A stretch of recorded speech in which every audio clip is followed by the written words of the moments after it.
adding quotes. But at least they were the only ones that were preaching Jesus from the Bible clear to me as I want to hear. Do you get what I'm not saying the rest are not preaching Jesus. I'm saying they were the ones that their understanding of the curriculum of their doctrine was good enough for me. They got to their salvation series. I had a problem. Because they will usually talk down. Do you know what it means? 7 months going to a church, you don't hear one person speak in tongues. Do you know what I'm saying? Now, maybe that's not even a problem.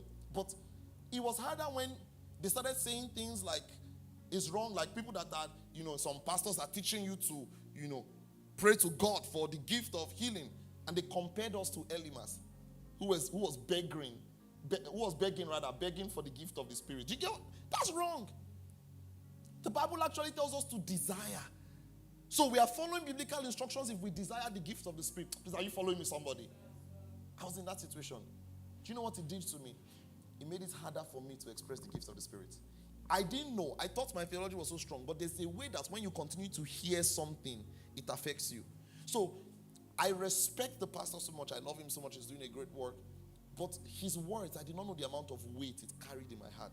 So every time I wanted to express the gift, my conscience would check.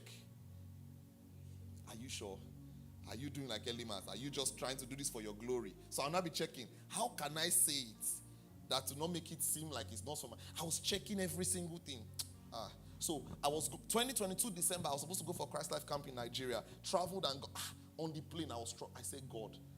I said no. I started watching clips of the supernatural. I said I will raise my faith level back up. I get what I'm saying. Got to Nigeria, had a powerful meeting. That meeting was something else. The power of God was so strong in the room. Everything was great. By the time I got back on the plane coming to Canada, God told me, you can't go back to that church. I said, yes, sir.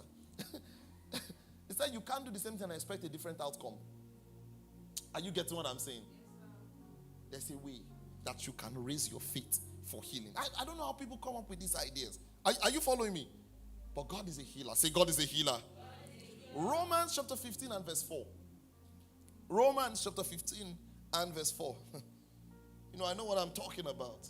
Romans chapter 15 verse 4. Are we ready?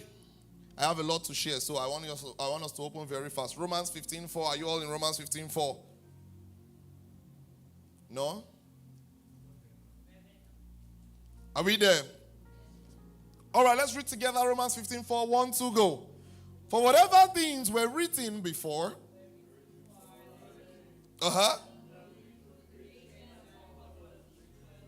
Let's read it together again. 1, 2, go. For whatever things were written before were written